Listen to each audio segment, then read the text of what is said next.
I just saw 28 Years Later, Bone Temple at a super early screening. It was pretty mixed on 28 Years Later. This, to me, is the best movie in the series since the original movie. It's much more tonally consistent than 28 Years Later, but it's just as weird and wacky and bold in the ideas, but it does it in a way that just felt a lot more consistent. This is the gnarliest and goriest movie in the franchise, where it does so many things where I was wincing, squirming, like, ugh, that is nasty. You got to be clear, this is much more a movie about the horrors of humanity. In particular, the Jimmy cult and everything they're doing is the threat of the film.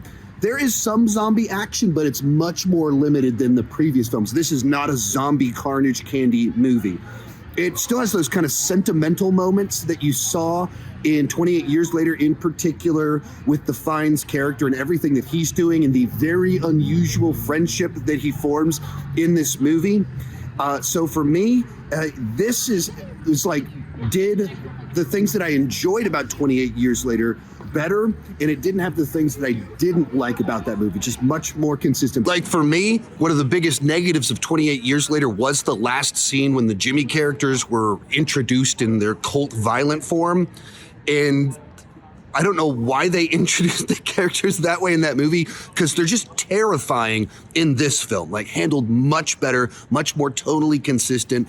And so even something that was like a negative in the last one was the thing that was like great about this movie, just how like utterly terrifying and sociopathic they were in this movie. There was one amazing needle drop sequence in this movie where as soon as the song ended, the whole theater erupted into applause. Like everyone went nuts for it. There was two other times the audience started applauding. One of them was as soon as the credits rolled, but it seemed like the audience really ate up this movie, had a great time with it.